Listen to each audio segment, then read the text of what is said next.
Hello and welcome back to part 3, the final part in the 3-part series of the most important lessons everyone in their 30s should know.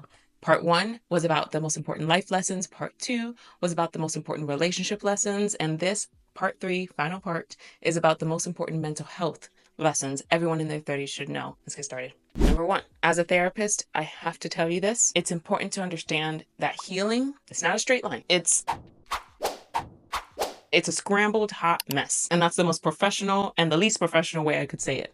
Healing is not linear, and that's okay. It's not supposed to be. It takes mistakes. It takes you learning from things. It takes you falling down a little bit, scraping your knee and saying, okay, I'm gonna stay here for a while. I'm not going to get right back up. And then eventually getting back up. It's saying, you know what? I need help. I can't get out of this one. I need support. I need people. I need resources around me to rally and help me, even if I really don't like asking for help at all. So remembering to be patient with yourself is going to be so imperative. Number 2, not everyone deserves access to you, and especially not unlimited access to you. When you're in your 30s, if you haven't learned it yet, or if nobody's told you, not everybody is deserving of your time, your energy, your voice, your thoughts, your listening ear, your kindness. Not everybody deserves that. A lot of times, a lot of us grow up feeling guilt in order to people please, or maybe there was some sort of authoritative figure in your life that you just kind of do, right? You just output. Okay, sure. Yeah, I'll be that for you. I'll do that for you. No problem. And that's how you've learned to operate in life.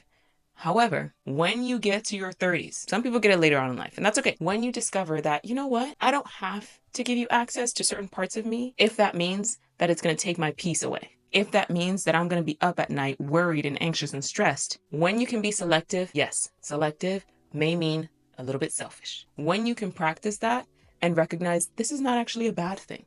I may feel bad for telling you no or setting boundaries. I may feel like a terrible person for actually putting my needs first for once in my life, but that doesn't make it a bad thing. And when you learn that some people are deserving of certain things, and some people should have more access than others, and there are others who should have way less access than you've been giving them, and you move forward in that, and you stay true to who you are, or you start becoming true to who you are and the person that you want to be, that's when things start to change. Because see, what happens is other people who take advantage of you, if you're that type of person, I'm just talking to you for a little minute, stay with me.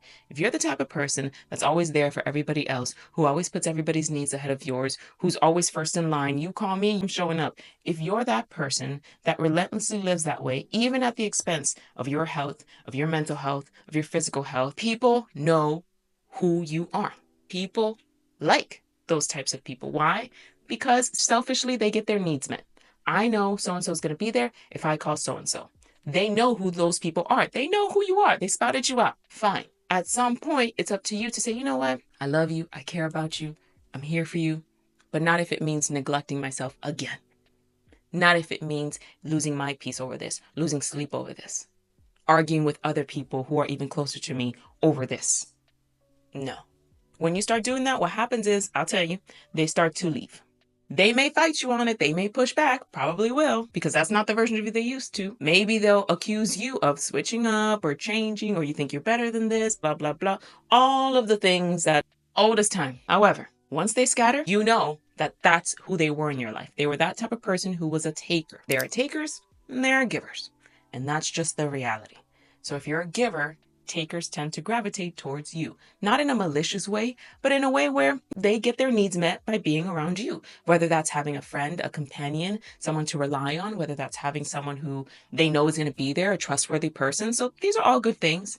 It becomes unhealthy, it becomes unbalanced when it means you're self-sacrificing, you're self-neglecting consistently over and over and over again. Not everyone deserves access to you, and you get to decide. Number 3, trauma, it does not define you, but it will until you face it. You can ignore all you want. You can push down all you want. You can dissociate all you want. If you're not fully healed, your trauma will show. Your triggers will come up. And at some point, you will blow up. You will have a breaking point. Unresolved trauma, it shows up in your relationships. It shows up in your choices. It shows up in your self-worth, in your self-image, how you see yourself, what you believe about yourself, what you say to yourself. So doing the work is really important. What does that mean? Doing the work means analyzing for yourself, okay, where are the areas where I feel the most triggered? Where are the times in my life where I've just felt out of control, where I felt like I didn't have it all together, even though I was trying to? What was going on for me there? Working on it, doing the work means, you know what? Let me actually start therapy.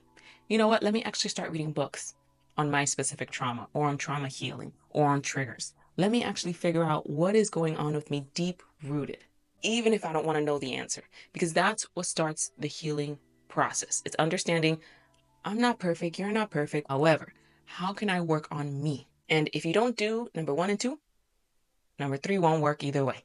If you don't remember that healing is not linear, and that's okay, and if you don't remember that not everyone has to have access to you, number 3 will not work. Because if you're going to work on yourself, that means that it's going to require you for a period of time to be more selfish with your time, with your energy, who you give it to, your peace. And if you're not willing to do that, then your trauma will define you and will continue to come up for you in ways that you don't want it to. It doesn't have to define you. Keyword, it doesn't have to. Sometimes it does. It doesn't have to define you. But unless you work on it, it will. Number 4, your thoughts are not facts. We like to believe they are. We like to feel like our strong feelings towards this must mean they're true. No, your thoughts are your thoughts. And sometimes your thoughts lie. They lie to us more often than we like to admit.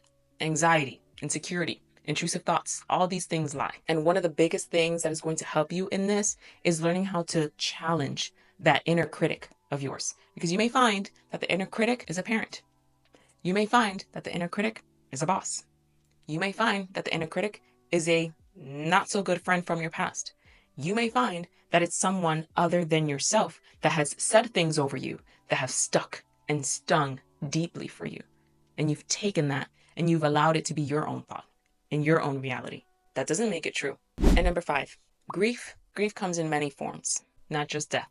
You're allowed to grieve lost friendships, previous relationships, shifts and changes within your identity of yourself. You're allowed to grieve missed opportunities and mistakes that you've made.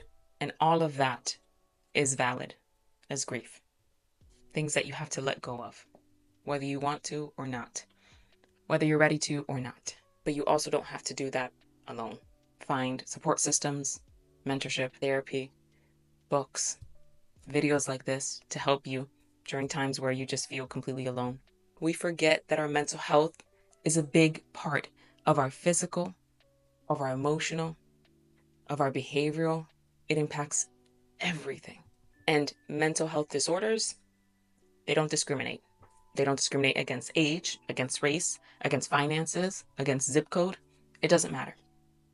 And so when we recognize that my mental health is the most, if not very close to being, one of the most important things that we need to take care of and fiercely protect and grow and develop and challenge, when we start to do that, there can be a lot of healing and a lot of change, good change.